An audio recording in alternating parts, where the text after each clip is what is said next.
0.08. Talents: aberrant egg, unique talent, adaptability, racial talent, rapid digestion, racial talent. Skills: psychic network, passive skill, able to perceive and remotely control the ant colony's movements via spiritual power, rapid reproduction, passive skill, doubles food consumption, resulting in double the egg production quantity and speed. Aberrant egg, as the first queen ant to obtain the champion template, possessing this talent allows the queen ant to gain certain gene points while feeding. Once the number of a specific gene point reaches a certain threshold, there is a chance to produce ant eggs that inherit the characteristics of that creature. Currently, the queen ant's attribute panel is still quite simple. However, the emergence of the aberrant egg talent makes the queen ant one of the best possible retainers. As long as she consumes enough flesh and blood of a specific creature, there is a chance to produce ant eggs that inherit its characteristics. Coupled with the two racial talents, adaptability, and rapid digestion, this is virtually equivalent to multiplying the chance of elites appearing in the ant colony several times over. Once these elite ant race members grow and their numbers accumulate sufficiently, let alone goblins, even hundreds or thousands of players will be swallowed by the overwhelming insectoid tide. With the two racial talents, coupled with the queen ant's aberrant egg talent and the rapid reproduction, passive skill, the ant race's potential for warfare has officially taken shape. Finally, there is the little worker ant. Identity: worker ant. Race: ant. Level: minute tier. Template: champion attribute template, HP plus 2500, strength *10, agility *7, constitution *10, spirit *8. Attributes: strength 0.1, agility 0.08, constitution 0.05, spirit 0.21. Talents: metalivery, adaptability, racial talent, rapid digestion, racial talent. Skills: rapid healing, malice perception. Metalivery gains a large amount of experience points by consuming metal, and has a certain chance to gain dual reinforcement in strength and defense from the metal. Malice perception, passive skill. Born with naturally strong spiritual power, you can keenly sense the emotions of other creatures and clearly perceive the malice directed towards you by other entities. Gold Eater: this was a very powerful talent, one that Subai had specifically chosen for the little worker ant. As long as it survived the initial growth phase, this talent would allow the little worker ant to become powerful in a very short time. It was considered top tier among all talents, second only to the devouring evolution possessed by Subai himself. As for the initial growth phase, with a hint of relief, Subai activated his storage space. A heart the size of a large bowl and two green-skinned arms, each over a meter long, tumbled out of the storage space and landed on the ground. These were the heart and arms of Jeoj, the goblin great general. While devouring the corpses in the goblin city, Subai had deliberately saved Jeoj's heart and two arms, hoping to see if consuming them would allow the little worker ant to evolve as well. To Subai, Jeoj's heart and arms were merely a source of experience and evolution points. But for the little worker ant and the queen ant, who were only at the minute tier, the heart and two arms of a lord-level monster were akin to a priceless, thousand-year-old spiritual treasure, more than enough to help them overcome their initial growth phase. Having become Subai's dependents, the little worker ant and the queen ant, though unable to communicate fluently, were already capable of understanding his intentions. The moment the heart and arms hit the ground, the two ants, one large and one small, simultaneously crawled toward the bowl-sized heart. They realized, without any prompting from Subai, the immense essence contained within it. Compared to the little worker ant and the queen ant, Jeoj's heart resembled a small mountain. With every mouthful of flesh and blood they consumed, they gained massive amounts of experience. In Subai's perception, the auras emanating from the little worker ant and the queen ant grew noticeably stronger in a matter of minutes. Even their physical size began to slowly increase. As for the rest of the ants, the moment Subai chose the ant species to be his clan and designated the queen ant as one of his dependents, these existing ants were destined to be left behind. It was difficult for already mature ants to evolve. The ant eggs newly laid after the queen ant matured were the true dependence Subai valued. Time passed slowly. After a full hour, Jeoj's heart was completely consumed. The little worker ant and the queen ant simultaneously broke past the limits of the minute tier, officially advancing to become leveled monsters. Immediately afterward, under Subai's direction, the little worker ant and the queen ant each claimed an arm and continued their consumption.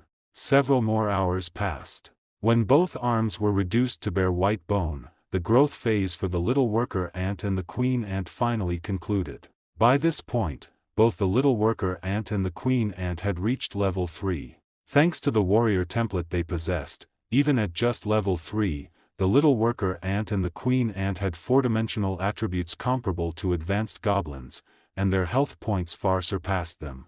At this stage, even if Subai were to leave them alone, the little worker ant and the queen ant had gained the basic strength required to survive in the gloomy jungle. As long as they avoided Lord level and elite level monsters, the ant clan would quickly take root, grow, and expand within the gloomy jungle, eventually replacing the goblin tribe and becoming the jungle's rulers. However, an ant clan merely comparable to the goblin species was far from enough to satisfy Subai. Having invested such a high price, he naturally hoped the ant clan would become as powerful as possible, until they were utterly invincible. Under Subai's command, the queen ant returned to the depths of the excavated nest and began laying eggs. Supported by the massive food supplies Subai provided, ant eggs the size of pigeon eggs were produced, densely occupying the deepest parts of the ant nest. Just one day later, hundreds of young ants emerged from the eggs. Each young ant reached 3 centimeters in length, and the aura they emitted had already reached the minute tier, a level previously attained only by the queen ant and the little worker ant. Subsequently, under Subai's command, these hundreds of newly mobile young ants poured out of the nest, initiating a sweep of all creatures within a 500-meter radius. This included insects like spiders, grasshoppers, and crickets, as well as small creatures like frogs, toads, and mice. As long as a creature had not yet evolved into a formal monster, it was fair game for the hunt. In just half a day, hundreds of various creatures were hunted by the ant swarm and brought back to the nest as food.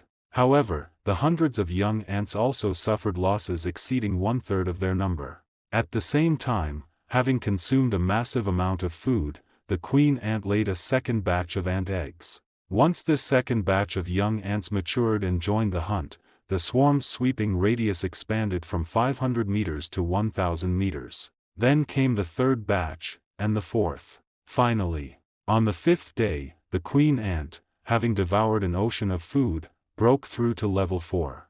Her 4-dimensional attributes increased once more, meaning her egg-laying capacity was further enhanced. Furthermore, the first ant within the swarm broke through its own limits and successfully grew into a level 1 monster. Where there was one, there would soon be others. 7 days later, the number of ants that had broken their limits and evolved into level 1 monsters reached 4. 9 days later, the number of ants that had broken their limits and evolved into level 1 monsters reached 7. On the 12th day, the number of ants that evolved into level 1 monsters increased from 7 to 10. Following this, level 1 and level 2 monsters in the gloomy jungle were also added to the ant swarm's list of targets. By this time, the first batch of ants born had been almost entirely wiped out. Even among the second and third batches of ants, only a handful managed to survive the 12 days of continuous hunting. But every ant that survived had either broken through its own limits or successfully awakened a racial talent, making them all exceptional individuals within the ant species. Thousands of ants perished during those 12 days of hunting. Yet, the overall population of the ant swarm grew instead of diminishing. The corpses of countless creatures were brought back by the swarm, serving as food for the little worker ant and the queen ant, which not only kept them constantly leveling up but also gradually bolstered the overall strength of the ant swarm. Possessing the talent, mutated egg, every time the queen ant consumed a creature's corpse, she would make a slight adjustment to the ant eggs, causing the resulting ants to be marginally stronger. While this single adjustment was almost negligible, the long-term accumulation resulted in the newly born ants becoming increasingly powerful, and the ant swarm's overall strength growing exponentially. Unnoticed by anyone, Subai had begun a frenzy of mass troop production on the edge of the gloomy jungle. Accompanying this insane mass production was the equally insane evolution of the ant clan. Another half a month passed. The little worker ant's level had risen to 5, while the queen ant's level had reached 6. The strength of the ant colony had increased countless times over. In the span of half a month, the colony had accumulated over 100 level 1 ants, reaching the peak of the minuscule grade, and the number of ants just one catalyst away from breaking through had reached several hundred. However, this was already the limit of the ant colony's development. It wasn't that the colony's potential had stalled, but rather that at the edge of this gloomy jungle, there were no longer enough resources for the colony to continue mass-producing soldiers and evolving. During this time, every creature within a 10-kilometer radius had been completely swept clean by the ant colony, becoming food for the evolution of the entire species. If they wanted to continue developing, they had to relocate. The gloomy jungle was vast. Even at Subai's current speed, it would take a full 2 days to travel from the edge of the forest to the central area. Such a massive forest had enough space to house an ant race whose numbers were still under 10,000. What Subai needed to consider was where to settle the ant race so that they could survive while maximizing their advantages and once again begin a nearly unrestricted cycle of mass production and evolution. If it were in Goblin City. After a brief thought, Subai chose Goblin City. As the former royal city of the goblins, Goblin City was located in the center of the gloomy jungle. After Subai killed Gog, all the goblins that had gathered in Goblin City fled, scattering throughout the central region of the gloomy jungle. The monsters active in that area were generally between level 7 and level 10. If they relied only on the current ant race, it would naturally be difficult for them to gain a foothold in this area. But with Subai included, things were different. With Subai watching over them, the ant race could easily pass through the initial stage. Once a new round of mass production began and more powerful ants appeared, they would officially be able to establish a firm footing in the center of the gloomy jungle. Just like when the ant race first started, upon arriving at the center of the gloomy jungle, the colony's losses would be heartbreakingly huge. However, the benefits gained after surviving the initial stage would be equally immense. More numerous and higher-level monsters would not only provide the ant race with richer food and experience. By consuming the corpses of these monsters and micro-adjusting the ant eggs again, the newly hatched ants would also be much stronger. As long as they secured a foothold in the center of the gloomy jungle, the ant race would gain the power to completely crush the goblin race. It's just, migrating so many ants is going to be a huge undertaking. Glancing at the seemingly endless ant colony, Subai prepared to abandon a portion of the ants. The level 1 ants definitely had to be brought along, and the ants that had awakened their racial talents also needed to be taken. As for the rest, just like before, they were all abandoned by Subai. Among Subai's dependents, the queen ant was the absolute center. As long as the queen ant survived, even if the entire colony was wiped out, she could lay eggs again and quickly raise a new ant army within just a few days. If it weren't extremely difficult to break through racial limits and awaken talents, Subai would have considered leaving with only the little worker ant and the queen ant. As for the abandoned ants, having lost their queen, they would continue to hunt and live as they did before. Once this batch of ants either died in battle or of old age, the ant population left behind would become extinct. Survival is difficult. Surviving in a game world where the weak are preyed upon by the strong is even harder. If the pace of evolution couldn't keep up with the overall growth rate of the species, they would ultimately be abandoned, or become experience and rations for stronger beings. This applied not just to the ant colony, but to Subai as well.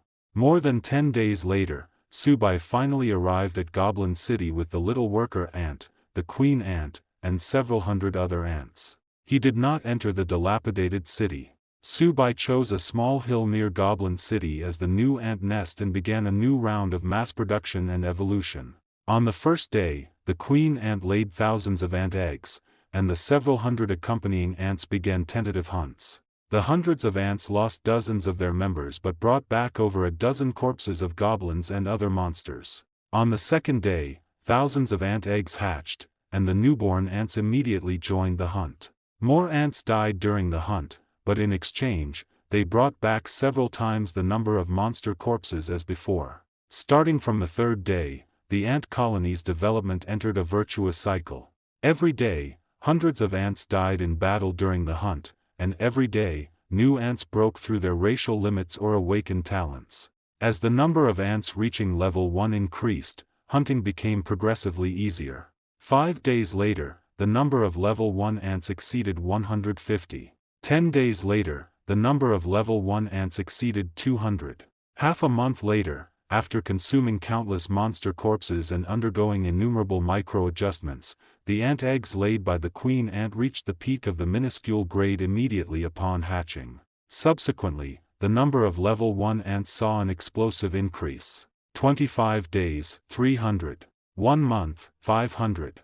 35 days, 800. The appearance of more and more level 1 ants, as well as higher level ants, made the ant colony increasingly powerful.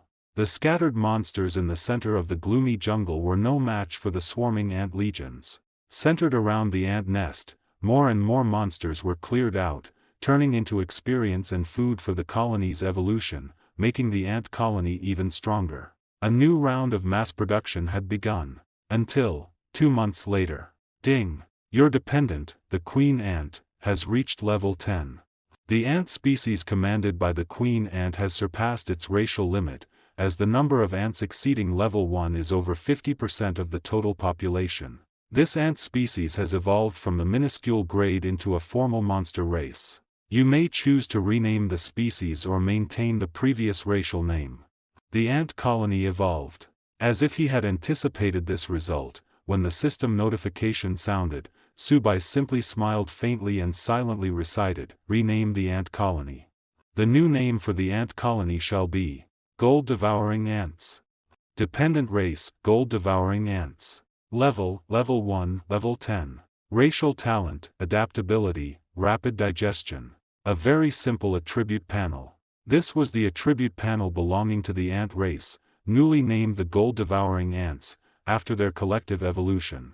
Looking at this attribute panel, Subai's heart was far from calm. The only time he had felt comparable excitement was when he killed Joj and upgraded his template from advanced tier to warrior tier. After officially advancing to a monster race, the power of the gold-devouring ants was no longer something the goblin race could compare to. Subai guessed that the goblin race's level range was level 3, level 8. In other words, a goblin becomes a level 3 monster upon reaching adulthood, and if it gains enough experience, it can eventually grow into a level 8 monster. To break through the level 8 ceiling, it must acquire an advanced, elite, or even higher attribute template.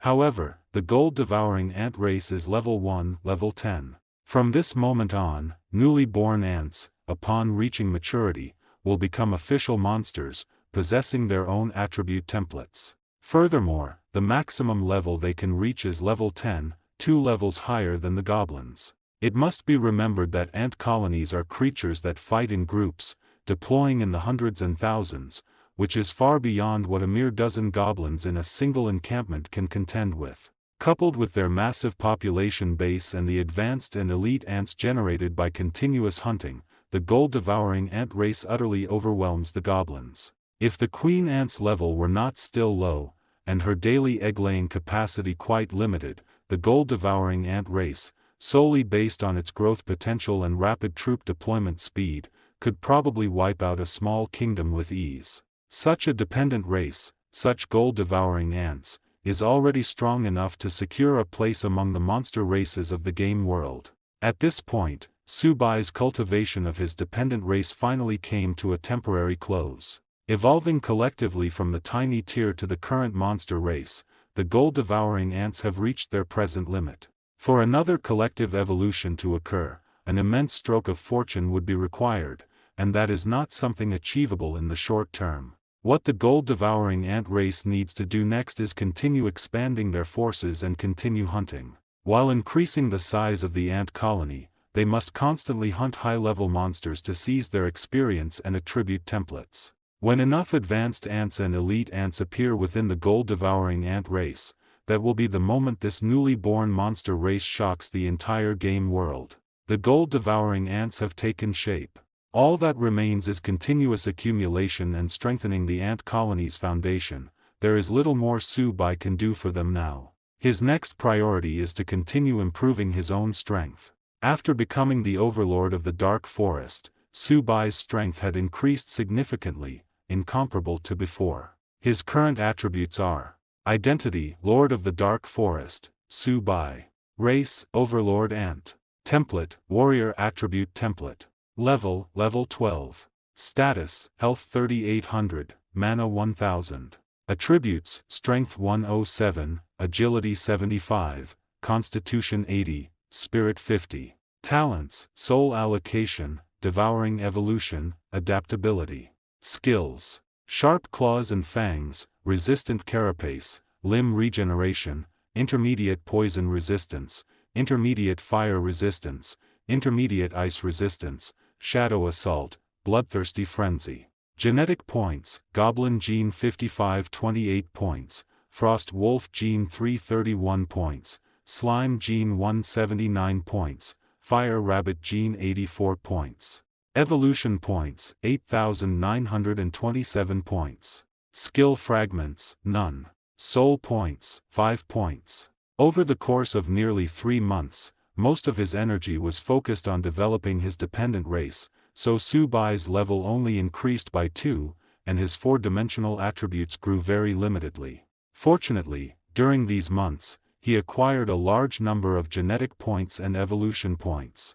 With just a little more hunting, he would be able to gather the evolution points required for his 5th evolution. Don't forget that when he became the Lord of the Dark Forest, he received a mimetic evolution reward, which could significantly enhance the intensity of his next evolution. The 5th evolution is bound to drastically increase his strength. After instructing them to continue using the ant nest as the center, constantly deploying troops, hunting, and strengthening the ant colony's foundation, Su Bai took the little worker ant and left the nest. He began hunting powerful monsters in the dark forest to prepare for his 5th evolution. As the queen ant's level rose to 10, the little worker ant's level also increased to 9. Thanks to possessing the warrior level template from the start, the little worker ant's 4-dimensional attributes were in no way inferior to Su Bai's current stats. Perhaps it was still not a match for the goblin general Geoj, but in a one-on-one situation, the little worker ant could now completely defeat an elite-tier goblin centurion. With such strength, it was no longer a burden to Su Bai. Starting from the center of the dark forest, they headed towards its deeper reaches. A large number of advanced and elite monsters were hunted down by Su Bai and the little worker ant, becoming nourishment for their evolution.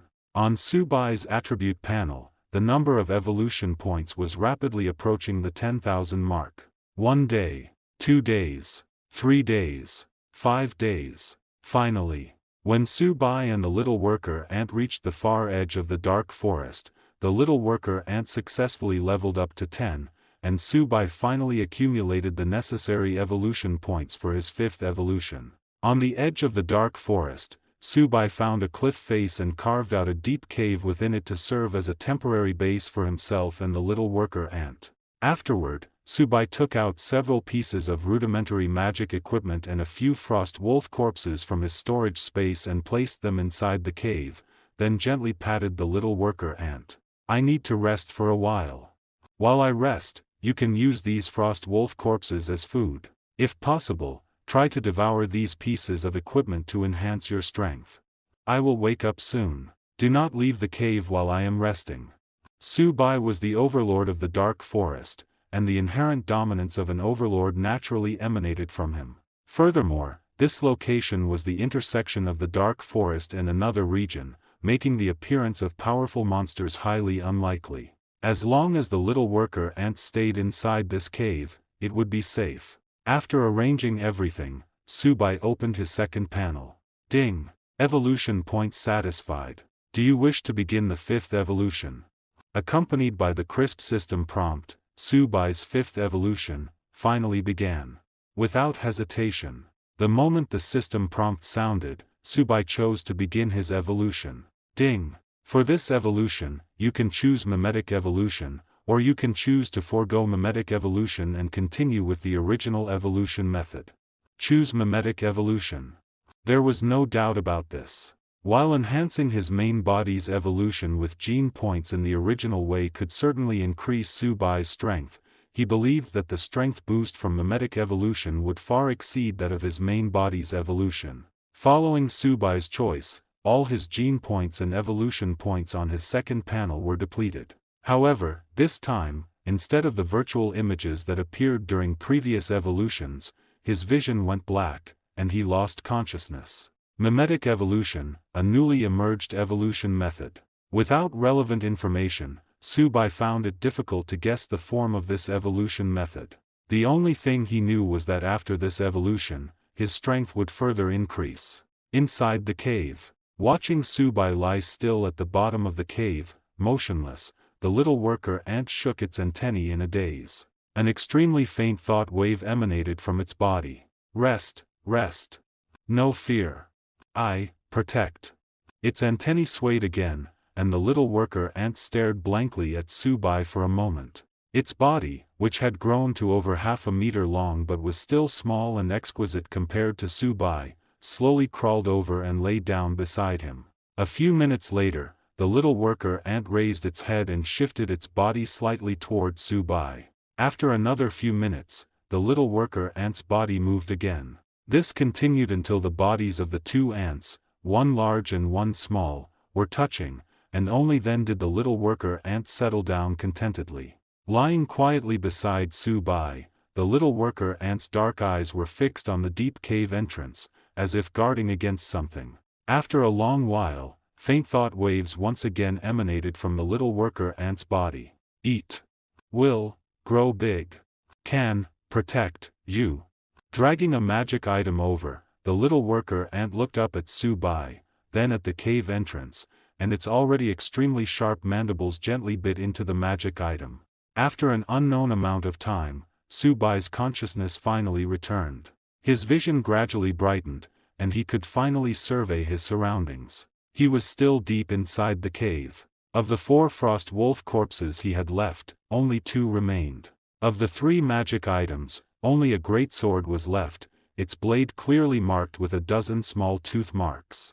In front of him were more than a dozen fresh corpses. There were frost wolves, fire rabbits, lizards, and even a humanoid creature with a light blue panel and rough fish scales covering its body. The only one missing was the little worker ant. Could a powerful monster have invaded, captured, or even killed the little worker ant? Subai's heart seized with panic. Just as he was about to rush out of the cave to look for the little worker ant, a small figure slowly crawled in from outside the cave. It was the little worker ant. Seeing Subai wake up, the little worker ant was extremely excited. It quickly rushed to Subai's side, put down the monster corpse it was carrying in its mouth, and a wave of thought emanated from its body. I hunted for you, eat, not hungry.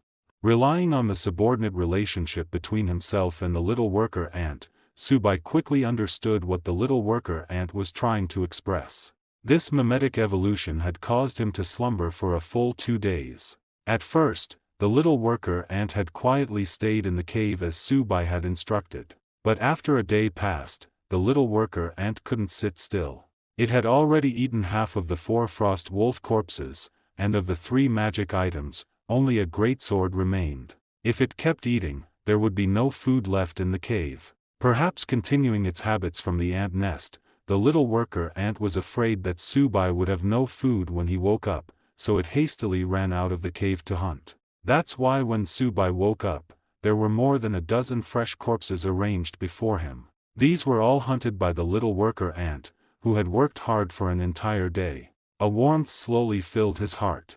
Subai gently patted the little worker ant, comforted it for a few moments, and then examined the gains from his evolution. First, his size. After this evolution, Subai's body had grown to a massive 2 meters, and even when lying down, he was almost 1 meter tall, initially taking on the of a behemoth. Secondly, there was the increase in attributes. Identity, Lord of the Dark Jungle, Subai. Race, Tyrant Ant. Template, Warrior Attribute Template. Level, Level 12. Status, Life 4500, Magic 1500. Attributes: Strength 180, Agility 130, Constitution 150, Spirit 100. Talents: Soul Allocation, Devour Evolution, Adaptability. Skills: Sharp Claws, Resistant Carapace, Limb Regeneration, Intermediate Poison Resistance, Intermediate Fire Resistance, Intermediate Ice Resistance, Shadow Ambush, Bloodthirsty Frenzy. Gene Points: 0 points. Evolution Points: 0 points. Skill Fragments: none. Soul Points: 9 points. Strength increased from 107 to 180, Agility from 75 to 130, Constitution from 80 to 150, and Spirit from 50 to 100. This evolution brought Subai a total of 248 attribute points. According to his current attribute template, he would need to level up 5 times to gain such a massive amount of attribute benefits. One evolution directly doubled his strength. Moreover, after this evolution, all 3 of his resistance skills could be upgraded again. Consuming 3 soul points, Subai immediately upgraded the levels of the 3 resistance skills from intermediate to advanced, further enhancing his ability to reduce the effects of these 3 types of elemental spells. As expected of mimetic evolution, the strength gained from one evolution is comparable to 1 or 2 months of my effort. A slight excitement filled his heart. Subai couldn't help but think to himself. Suddenly, his movements paused. Mimetic. The increase in the 4-dimensional attributes is just the result of evolution. So what about the mimesis? Countless pieces of information appeared in his mind, and Subai finally understood. So, this is mimetic evolution. Then, come out, second form. As Subai roared, an excruciating pain, as if tearing his soul apart, came from all directions, and his body began to change dramatically. His body, still maintaining its ant-like appearance, began to melt and collapse inward. Yet, his height was rapidly increasing. In just a few breaths, his form transformed from a colossal ant into a humanoid shape. Immediately after, the melted carapace began to solidify, forming a new layer of armor on the outside of his body. In a matter of seconds, the transformation was complete, and Subai finally understood what mimicry in mimetic evolution meant.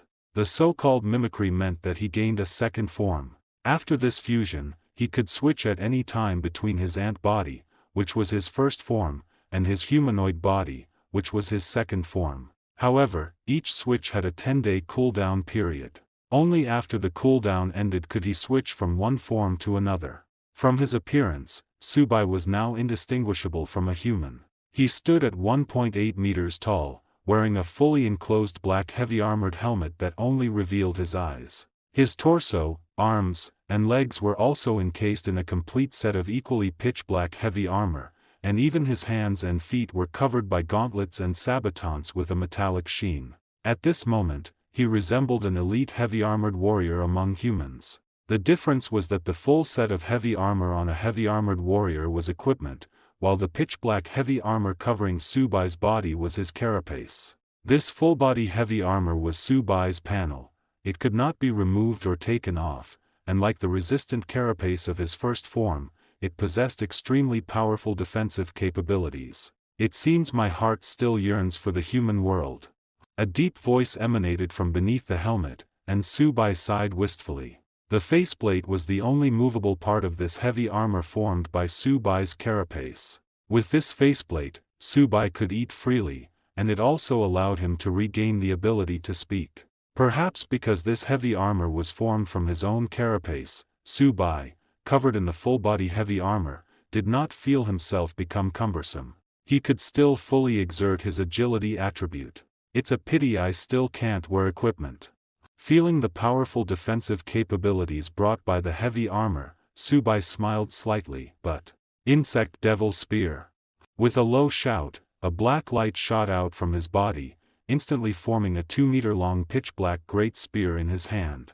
This was an unusually shaped great spear.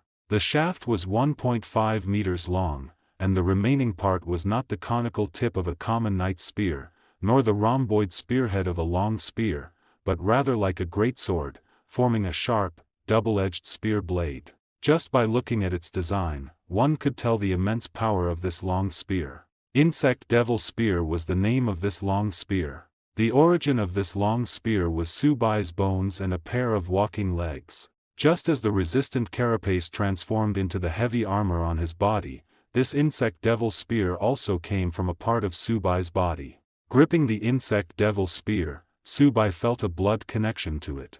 He casually swiped, and the spear blade of the Insect Devil Spear pierced into the hard rock wall without any obstruction. It was as if he wasn't piercing a rock wall, but rather air. After testing the sharpness of the Insect Devil Spear, Subai raised it and casually threw it towards the entrance of the cave. The pitch-black great spear immediately embedded itself in the rock. And with a thought, the Insect Devil Spear, already several meters away, automatically returned to his hand. Not equipment, yet better than equipment. This was how Subai felt after obtaining the Insect Devil Spear. Not only was it incredibly sharp, but as a long spear formed from a part of his own body, Subai could integrate the Insect Devil Spear into his body at any time. Even if the Insect Devil Spear wasn't nearby, he could summon it back to him with just a thought. Moreover, because it was formed from a part of Subai's body, as Subai's strength increased, the power of the Insect Devil Spear would also improve. In game terms, this Insect Devil Spear was an exclusive, growth-type weapon for Subai. If Subai's strength could rise to the level of a demon god, the Insect Devil Spear would also improve accordingly. It wouldn't be impossible for it to even ascend to a divine artifact. Heavy Armor, Insect Devil Spear. This new form shall be called the Heavy Armored Knight form. After familiarizing himself with his new form, Subai opened his attribute panel. Compared to his first form, most of his data remained unchanged. Only a new skill, Insect Devil's Touch, appeared on the skill panel. Insect Devil's Touch, passive skill. As a heavy armored knight, you still retain the talent for devouring evolution. After killing an enemy, you can devour the enemy's corpse using the Insect Devil Spear as a medium. Devouring with the Insect Devil Spear will result in a 90% loss. After glancing at the skill description for Insect Devil's Touch, Subai frowned slightly and summoned the Insect Devil Spear. Clang! With a soft sound, Subai plunged the Insect Devil Spear into the Frost Wolf's corpse. The next moment, a clear system prompt sounded. You devoured Frost Wolf flesh, gaining 50 experience points and 10 Frost Wolf genes. At the same time, the Frost Wolf's corpse also began to shrivel at an extremely slow pace, as if all its essence had been drained. In his heavy armored knight form, Subai clearly couldn't devour corpses as quickly as he could in his ant form, and the newly appeared Insect Devil's Touch was the best alternative ability. However, Subai was not very satisfied with the speed of the Insect Devil Spear's devouring. Moreover, devouring corpses with the Insect Devil Spear also incurred a high 90% loss. Invest 1 soul point into the Insect Devil's Touch skill. As Subai spoke, 1 soul point was consumed, and the loss of Insect Devil's Touch decreased from 90% to 80%. Keep adding. With 2 soul points invested, the loss of Insect Devil's Touch decreased from 80% to 70%. Continue. After a full 5 soul points were invested, Insect Devil's Touch disappeared, replaced by a brand new skill. Demonic Insect Devourer, passive skill. The infusion of mysterious power has greatly enhanced the devouring ability of your Insect Devil Spear. You can quickly devour enemy corpses using the Insect Devil Spear as a medium. Devouring with the Insect Devil Spear will result in a 5% loss. Investing 5 soul points yielded the passive skill, Demon Insect Devourer. After reviewing the description of the new skill, Subai summoned the Bug Demon Gun again and plunged it into the Frost Wolf's corpse. The next moment, the Frost Wolf's corpse instantly shriveled and blackened, as if it had been tossed into a pool of sulfuric acid, until all that remained was a handful of gray powder scattered on the ground. After several upgrades, the Bug Demon Gun's devouring capability, aside from negligible material loss, had far surpassed its first form. Finally, it was time for the skill extraction resulting from this evolution. Unlike before, the system presented 2 choices for this evolutionary skill extraction. He could choose to extract skills for his ant form, further boosting its combat prowess, or extract skills for his heavy-armored knight form, enhancing its battle strength. With the emergence of the second form, Subai would inevitably have to dedicate more effort to future skill selections. His current skills were universally applicable to both forms, but as his strength grew, powerful skills might appear that could only be used in one form. For this skill extraction, Subai chose a skill specific to the heavy-armored knight form. Armor Break, passive skill. Your attacks have a chance to penetrate the enemy's defense, dealing armor-breaking damage that ignores defense to their body. Charge, active skill consumes half of your stamina to traverse a distance at agility x2 speed, rapidly appearing before the enemy. Current maximum charging distance, 20 meters. Thrust, active skill consumes half of your stamina to unleash a sharp spear aura, dealing physical damage equal to strength x2 to enemies directly ahead. Inspection, active skill consumes 50 magic points to release a beam of light capable of identifying the enemy's identity, level, and health value. 1 passive skill and 3 active skills. Whether it was armor break, charge, or thrust, all of them could further enhance Subai's strength. However, after reviewing all 4 skills, Subai unhesitatingly chose the 4th one, inspection. For players in the game, the inspection skill was permanently affixed to them as a passive skill from the moment they started playing. The identity, level, and health of every monster were merely the most basic pieces of information for them. It was likely that no player, when faced with these 4 options, would ever choose inspection. But Subai was different. Growing from a faint-level larva to his current state, he had essentially been stumbling along in the dark. Unable to inspect the enemy's identity, level, or health, he could only rely on sensing the aura between monsters and making his own guesses. Unable to inspect equipment information, he could only vaguely differentiate items based on the energy fluctuations they emitted. Unable to. In short, a single inspection skill transforms Subai from a blind man in the game into a functioning person. It allowed him to possess some of the advantages that belonged exclusively to players when facing monsters. Skills that boosted his strength could be acquired slowly later. However, this type of auxiliary skill, exclusive to players, might only appear once. If he missed this chance, Subai didn't know if he would ever have the opportunity to acquire a similar skill again. Following Subai's choice, the options vanished, and an auxiliary active skill successfully appeared in his skill bar. Glancing at his secondary panel, he unhesitatingly allocated his last soul point to inspection. With the addition of 1 soul point, inspection transformed into a brand new skill, investigation. Investigation, active skill consumes 100 magic points to release a beam of light capable of identifying the enemy's identity, level, health points, and magic points. Has a certain chance to uncover the enemy's attributes, and a slight chance to uncover the enemy's skills. The advanced investigation skill was far more powerful than inspection. Not only could it inspect the enemy's identity, level, health points, and magic points, but it also had a chance to uncover the enemy's attributes and skills. This meant Subai could gain the upper hand when encountering unfamiliar monsters. Closing his attribute panel, Subai looked at the small worker ant gazing up at him blankly and tentatively cast investigation once. Immediately, he saw the small worker ant's data. Identity, worker ant. Race, ant. Level, level 10. Attributes, strength 100, agility 70, constitution 100, spirit 80. Skills, rapid healing, malice perception.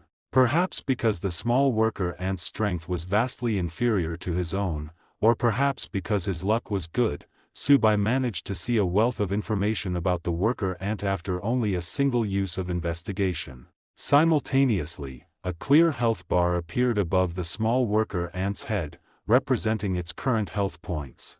To be fair, Subai could see more detailed and reliable information through his own attribute panel, but that was only because the small worker ant was his dependent. However, the information currently displayed was what he had identified using investigation. The significance of the 2 methods was fundamentally different. It truly deserves its reputation as the player's primary divine skill.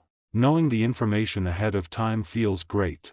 After an involuntary sigh of admiration, Subai finally turned his attention to the corpse the small worker ant had dragged back into the cave. They were already located at the edge of the gloomy jungle. Moving forward meant entering a new territory, or, in gaming terms, a higher-level map. A swamp, or a lake. Subai murmured to himself while looking at the blue-skinned, fish-scaled humanoid monster inside the cave. Hiss! A sound like a sharp paper cutter slicing through paper echoed. The sharp blade of the insect devil spear swept through, and large heads flew up, falling into the swamp more than 10 meters away. In an instant, over a dozen level 15 swamp murlocs were reduced to corpses scattered across the ground. Before Subai could even give an order, the little worker ant, who had been waiting on the side, rushed forward and dragged the dozen or so headless, blue-scaled fish corpses together, piling them up. Then, the insect devil spear pierced through them. The dozen corpses shriveled and blackened simultaneously, devoured by the insect devil spear, transforming into Subai's experience and evolution points. This was the poisonous gas swamp, another area adjacent to the gloomy jungle. After 5 days, Subai and the little worker ant had basically gathered most of the information about the poisonous gas swamp. In terms of area, the poisonous gas swamp was considerably smaller than the gloomy jungle. However, the monsters distributed across this poisonous swamp were not few at all. The two most noteworthy types of monsters were the swamp murlocs and the venomous flying dragons. The swamp murlocs had an average level of around 15, and like goblins, they possessed simple social structures and were distributed throughout most of the poisonous gas swamp. The venomous flying dragons, on the other hand, lived in the northern part of the poisonous gas swamp, occupying nearly a quarter of the entire area by themselves. The reason was simple. There was only one Lord-level boss among the swamp murlocs, while the venomous flying dragons had 2 Lord-level bosses, a male and a female. Therefore, even though the number of swamp murlocs reached several thousand, and the number of venomous flying dragons was only a dozen, they firmly occupied the northern region of the poisonous gas swamp. 3 Lord-level bosses and thousands of various monsters with an average level of around 15, this was the strength of the poisonous gas swamp.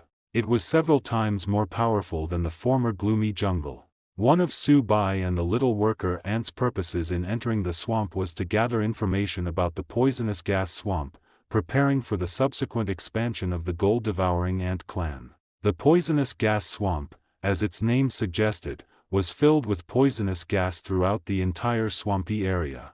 Apart from the swamp murlocs and venomous flying dragons living there, for most creatures entering this area, the biggest enemy was not the swamp murlocs, nor the venomous flying dragons, but the ever-present poisonous gas released by the swamp. To other creatures, the gas-filled swamp was almost a death trap, but for the gold-devouring ant clan, it was the best training ground. Don't forget, the gold-devouring ant clan possessed the adaptability talent. For the gold-devouring ants, the poisonous gas in the swamp, which wasn't immediately fatal but slowly reduced health, was like a catalyst. Any gold-devouring ant that had awakened the adaptability talent could continuously train in the swamp, eventually activating the basic poison resistance passive skill. The little worker ant was the best example. In just 5 short days, it activated basic poison resistance, becoming completely immune to the damage from the swamp's poisonous gas. Moreover, even the poison damage attached to the swamp murloc's attacks was greatly reduced. As for Subai himself, with his 3 passive skills, resistant carapace, advanced fire resistance, and advanced ice resistance, he could almost completely negate all of the swamp murloc's attacks. The pathetic attacks of the level 15 swamp murlocs couldn't even leave a mark on Subai's body. Their second and most important purpose in entering the poisonous gas swamp was to hunt the swamp murloc lord and the venomous flying dragons, to obtain the lord templates from these 3 bosses. As early as when he killed Hog, Subai's attribute panel had undergone 2 advancements to become a warrior-level attribute template, and the progress was already more than a quarter complete. He estimated that as long as he hunted all 3 of these bosses and obtained their lord templates, his attribute template would successfully advance to lord level. Originally, for such a vast area, a slow and steady conquest would have been the best option, but Subai couldn't wait. If it weren't for the fact that there were no monsters above Lord level, even epic tier bosses, in the gloomy jungle and poisonous gas swamp, Subai would have wanted to try hunting one. Improve his strength as quickly as possible. Improve the strength of the little worker ant and the queen ant, and improve the strength of the entire gold-devouring ant clan as quickly as possible. This was the only thing Subai wanted to do now. The reason was simple. Starting 2 days ago, a string of numbers appeared on his attribute panel. 719:59:59. Now that string of numbers had become 662:39:42. Combining this with the 2.5 days Subai had experienced, it was easy to deduce what this constantly decreasing string of numbers was. It was a countdown. 662:39:42 was equal to 662 hours, 39 minutes, and 42 seconds. That was 27.5 days. In a game world, what did such a countdown appearing on his attribute panel mean? The end of the world? Abyssal invasion? Gods descending? Or some major festival? Subai thought a lot. Countless possibilities flashed through his mind. Ultimately, the biggest possibility he thought of was only one. That was, this countdown was the countdown to the player's arrival. A game world must ultimately have players arrive. Otherwise, it wouldn't be called a game world. Subai had understood from the very beginning that the world he lived in was a game world. He also knew that sooner or later, players would appear here. They would arrive in their weakest level 1 forms, then grow at a speed unimaginable to the native creatures of this world, plundering every resource they could, and slaughtering every monster they saw, all to forge their own power. Simply running away was useless. The players' greatest advantage was the simple fact that they were players. For Subai, this was a real world. For the players, it was merely a game. Even if their in-game characters died, they could simply revive. Or, they could completely change their identity and reappear in this world as a new character, creating an alt/new account. Given enough time, their footsteps would cover every corner of this world, discovering every single monster within it. Given enough time, their growth would be virtually limitless. When thousands of top-tier players emerged, forget about a starting village great boss like Subai, a mere level 12 champion tier monster. As long as the game rules permitted it, players would hunt down and kill even the demon gods of the abyss and the deities in the celestial temples. The only solution was to increase his strength as quickly as possible. He had to improve his strength at a pace that surpassed the players' growth. Before the players matured, he needed to become an existence they could only look up to. Before the players matured, he needed to become one of the peak existences in this world. Perhaps, only then could he escape the fate of a monster. In other words, if he could become a great demon god of the endless abyss before the players rose, even if he couldn't ultimately escape the fate of being hunted, he would still be the monster that lived the longest. Growth and strength. Grow at the fastest speed, become strong at the fastest speed. This was Subai's only way out. The essence within the dozen or so murloc corpses had been completely devoured by the bug demon spear, leaving behind only scattered piles of gray powder. Putting away the bug demon spear, Subai led the little worker ant toward the direction the murlocs had come from. In 5 days, Subai had only gathered most of the intelligence on the toxic gas swamp but had yet to find the specific location of the murloc lord.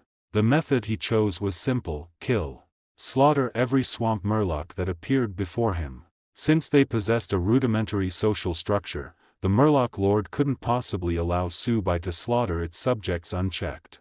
If he killed enough, higher-level murlocs would surely appear to seek revenge. By killing his way forward, he would eventually encounter the king of the swamp murlocs, the murloc lord.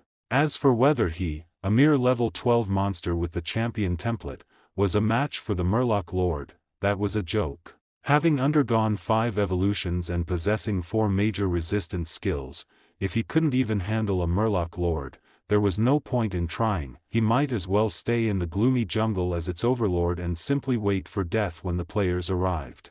Soon, Subai and the little worker ant encountered the second patrol of swamp murlocs. Unlike the first group, the quality of this patrol was noticeably higher. With a single glance, he spotted 2 advanced Murlocs, Murloc Rangers, the agile advanced class within the swamp Murloc species. The level 18 Murloc Whale Hunter had extremely high agility and a decent strength bonus. In terms of combat power, they were significantly stronger than a Goblin Centurion. Perhaps only a champion-tier Goblin could truly contend with them. But to Su Bai, the Murloc Rangers were still mere small fry, cannon fodder among cannon fodder. The moment this patrol of swamp Murlocs appeared, Su Bai immediately activated his maximum speed, charging into the group before the Murlocs could even react. Then, the bug demon spear sliced out a streak of pitch-black light. The entire patrol, a dozen or so Murlocs, had their heads cleanly severed, their blue-skinned, scaled bodies collapsing onto the ground.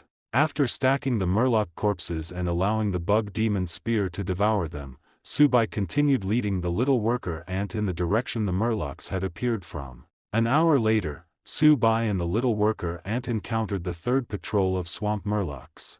This time, there were even more advanced Murlocs among them. 2 hours later, they encountered the 4th patrol. For the first time, an elite monster appeared, a level 20 Murloc caster. However, the Murloc caster, which specialized in poison and ice magic, was completely incapable of harming Su Bai. In a single exchange, the caster was decapitated, turning into Su Bai's experience and evolution points. 3 hours, 4 hours. After a full half-day, Su Bai, following the direction from which the patrols of swamp Murlocs emerged, finally located his target.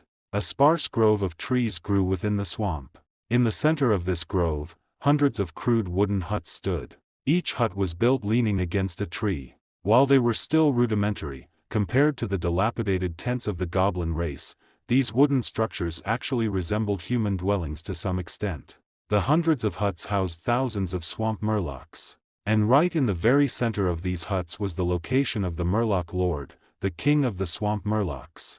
1 level 25 boss Murloc Lord, 3 level 22 champion-tier Murloc Whale Hunters, 30+ level 20 Murloc Elites, and hundreds of advanced Murlocs. The swamp Murlocs aren't weak, but their war potential still falls short compared to the gold-devouring ant tribe. After briefly comparing the war potential of the swamp Murlocs and the gold-devouring ant tribe in his mind, Su Bai instructed the little worker ant to wait in a nearby hiding spot, while he used the dappled shadows cast by the trees to stealthily approach the Murloc Lord. In the center of the swamp Murloc territory, in front of the largest wooden hut, the Merman Lord was throwing a tantrum. A series of obscure and difficult-to-understand sounds emanated from the Merman Lord's fonged mouth, as it ranted at the elite-grade mermen and advanced mermen under its command. Subsequently, 2 terrified elite-grade mermen and more than 20 advanced mermen quickly readied their weapons and set off in the direction Su Bai and little worker ant had come from. It was obvious. Su Bai's slaughter had led to the disappearance of a large number of swamp Murlocs, enraging the Merman Lord.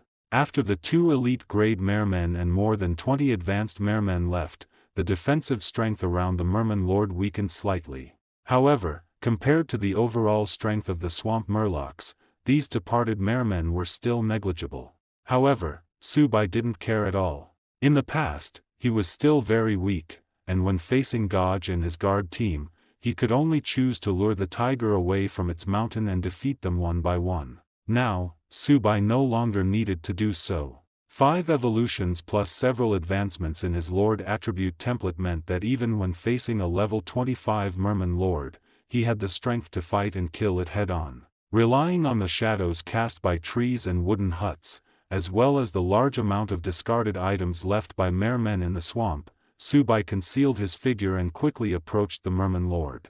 The passive effect of Shadow Assault was still at work. Su Bai started from the edge of the merman territory and approached the largest wooden hut without a single merman discovering his presence, until he was only about 10 meters away from the Merman Lord. Shadow Assault. The lurking Su Bai actively deactivated the stealth effect of Shadow Assault. At this moment, his speed was doubled. The tall figure, holding the insect demon spear, leaped out from behind the wooden hut and attacked the Merman Lord with lightning speed. UN at %. Enemy. Protect the king. Perhaps it was an accident, or perhaps swamp murlocs were more cautious than goblins. As Subai leaped out of the shadows and charged towards the Merman Lord, a warrior-grade Merman Whaler happened to see Subai's leap and blocked the Merman Lord's path. The Merman Whaler, nearly 3 meters tall, was even stronger than Gaj. Clad in crude armor made from colorful polished coral, and wielding